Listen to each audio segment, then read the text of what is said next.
linear resistor, and we modulate the gate source voltage across, which allows us to vary the feedback across the network and vary the amplitude through the motor. And the final one is the comparator block, which is just another op-amp comparing a vacuum F voltage DC against a vacuum F through a sense coil, scale them together, and add any DC offset we need to make sure that the transistor stays in triode, and that forms the basis of our control loop. Now, in the future, we have this topology laid down. We're going to work on optimizing this layout. We want to ultimately go towards a single op-amp solution where we will design multiple stages of differential amplifiers and build our oscillating network of feedback around it. That is our ultimate goal. That said, we'd also like to implement resonance tracking. We're still working on that. And other than that, that's my end of the presentation. Are there any questions?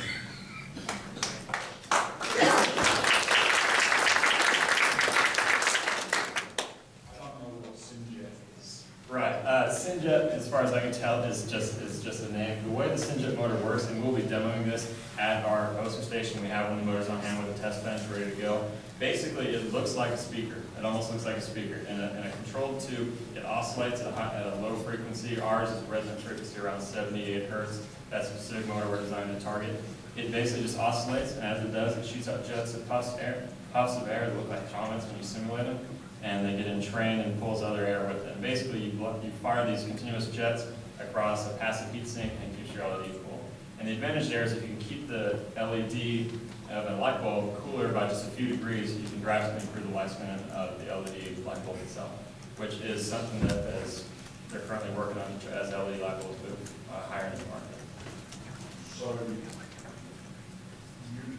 you're building a controller for an existing product, and that product is what you just explained.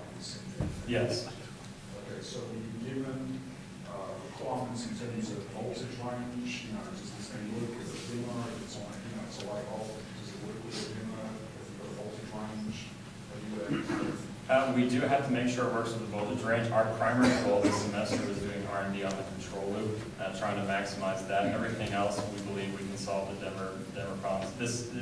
That is a definite problem because we had toyed with the idea of just why don't we try to say, can you build us a motor whose resonant frequency is at 60 hertz? Can we just drive it from the AC line to the wall?